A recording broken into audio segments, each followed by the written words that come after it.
warahmatullahi wabarakatuh. Alhamdulillah anak-anak, jumpa lagi kita di channel SMP Barunawati Surabaya. Pada kesempatan kali ini kita akan belajar materi PPKN, yakni tentang Kedaulatan Negara Republik Indonesia. Mari kita cek kompetensi dasar untuk materi berikut ini. Kompetensi dasar pada materi kita hari ini adalah tentang memahami kedaulatan di dalam negara Kesatuan Republik Indonesia sesuai dengan Undang-Undang Dasar Negara Republik Indonesia. Tujuan atau indikator pembelajaran pada materi kali ini yakni kalian harus bisa menjelaskan pengertian kedaulatan, mengidentifikasi sifat-sifat kedaulatan, mengidentifikasi syarat-syarat kedaulatan, serta mengidentifikasi kedaulatan yang ada di dunia. Mari kita lanjut ke slide berikutnya. Yang pertama adalah tentang pengertian. Apa sih kedaulatan itu? Mari kita bahas bersama-sama. Kedaulatan berasal dari kata bahasa Arab yakni daulah atau berarti kekuasaan yang tertinggi. Seperti contohnya di negara Indonesia ini dengan negara sistem otonomi daerah, kita memiliki presiden, gubernur, hingga wali kota. Kekuasaan tertinggi di negara kita dipegang oleh presiden. Berarti gubernur, wali kota tidak memiliki kedaulatan penuh dalam mengatur wilayah negara Indonesia. Karena apa? Karena di tingkat tertinggi presidenlah sebagai kekuasaan tertinggi yang berdaulat. Sementara gubernur dan wali kota hanya berdaulat di wilayahnya masing-masing. Mari kita lanjut ke slide berikutnya. Tentang sifat-sifat kedaulatan. Sifat yang pertama adalah sifat asli, yakni kedaulatan berasal dari kekuasaan sendiri, tidak diberi oleh kekuasaan lain. Seperti yang kita ingat di pelajaran kelas 7, kita pernah belajar bahwa Indonesia sempat akan diberi kemerdekaan oleh Jepang. Namun, para pejuang kita, para tokoh bangsa kita menolak hal tersebut. Dengan kejadian Hiroshima dan Nagasaki menjadikan kesempatan bagi bangsa Indonesia untuk memperoleh kemerdekaan sendiri tanpa pemberian dari negara Jepang. Itulah pengertian kedaulatan Indonesia yang kita miliki adalah asli, tidak pemberian dari negara lain. Yang berikutnya, yang kedua, sifat kedaulatan yakni bersifat permanen, di mana kekuasaan yang ada di suatu negara tidak akan hilang ketika penguasa atau pemimpin negara berganti. Seperti di Indonesia saat ini, kita memiliki sistem demokrasi di mana setiap 5 tahun sekali anak-anak ada penggantian kekuasaan, mulai dari eksekutif maupun juga legislatif. Dengan sifat permanen tadi, Indonesia tetap memiliki kedaulatannya, sehingga siapapun presidennya, siapapun pemimpinnya, kedaulatan Indonesia tetap ada walau pemimpin berganti. Berikutnya, yakni sifat kedaulatan bersifat tunggal. Tidak ada kekuasaan lain di dalam negara Indonesia. Walaupun di negara Indonesia menganut sistem politik dua kekuasaan, yakni eksekutif dan legislatif, namun kekuasaan presidensial atau presiden yang lebih dominan dalam pemerintahan ketimbang legislatif itu adalah kekuasaan yang mutlak di negara Indonesia kita tercinta. Jadi tidak ada kekuasaan yang ganda di negara kita. Kedaulatan harus permanen dan tunggal, tidak memiliki kekuasaan yang lain. Yang berikutnya, Kekuasaan atau kedaulatan tidak terbatas. Selama negara itu berdiri, maka kekuasaan tetap ada di dalam negara tersebut. Kita ke slide berikutnya. Bentuk-bentuk kedaulatan.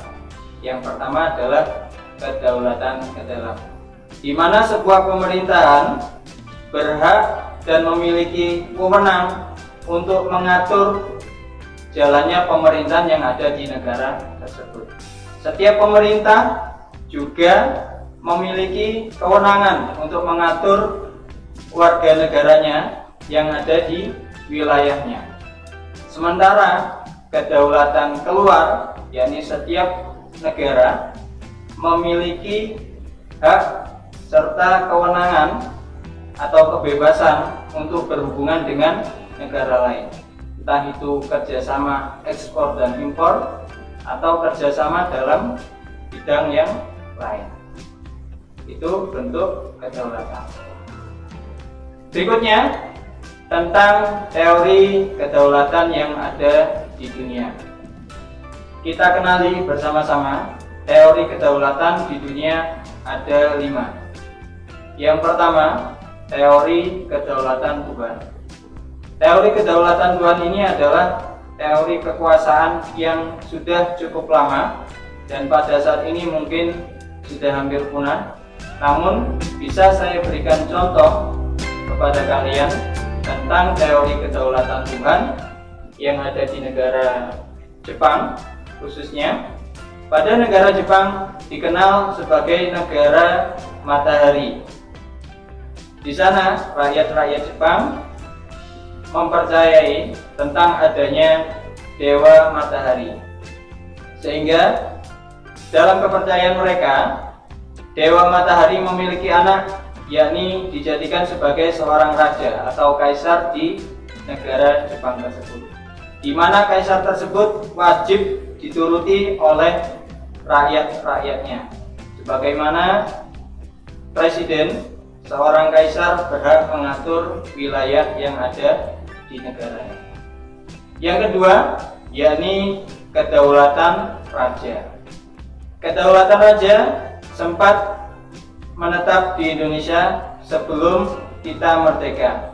Bagaimana kita mengenal sejarah tentang kesultanan yang ada di Indonesia, kerajaan-kerajaan yang ada di Indonesia, di mana pada saat itu Indonesia yang masih bernama Nusantara memiliki beberapa kerajaan besar, di mana kerajaan tersebut saling bermusuhan, sehingga setelah pergantian zaman, sehingga di era yang lebih modern terbentuklah suatu sistem pemerintahan yang disebut demokrasi maupun sistem pemerintahan liberal, sehingga sistem kerajaan pada saat ini sudah mulai ditinggalkan.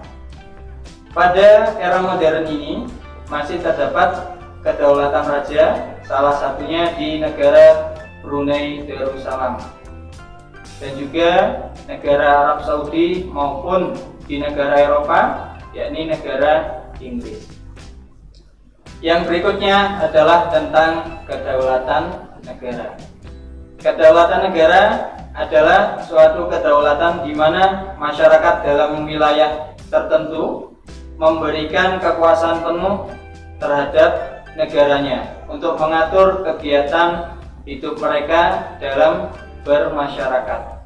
Contoh kedaulatan negara yang masih ada di dunia ini, contoh mudahnya adalah Korea Utara, di mana Korea Utara memiliki hak wewenang penuh untuk mengatur warga negaranya, mulai dari bentuk rambut hingga siaran yang ada di televisi mereka, sehingga kedaulatan negara lebih dikenal sebagai kedaulatan yang diktator.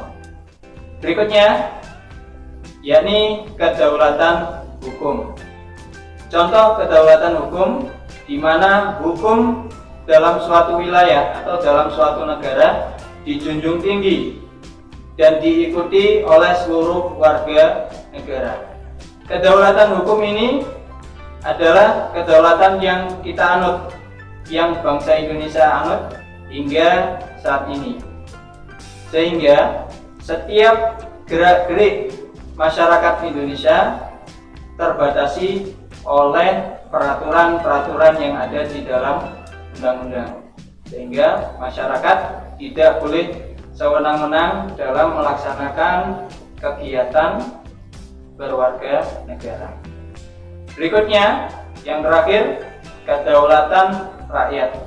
Di Indonesia, selain memiliki kedaulatan hukum, kita juga memiliki kedaulatan rakyat, di mana masyarakat memiliki hak wewenang penuh untuk menyampaikan aspirasinya, sehingga terciptalah negara yang demokratis.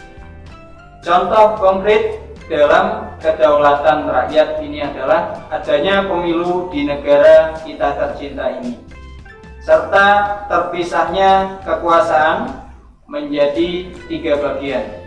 Yang pertama adalah eksekutif, yang kedua legislatif, yang ketiga adalah yudikatif, di mana masing-masing kekuasaan tersebut dimaksudkan agar penguasa tidak sewenang-wenang terhadap rakyatnya, sehingga mereka setiap kali membuat peraturan selalu ada penyeimbang dari lembaga-lembaga yang lainnya.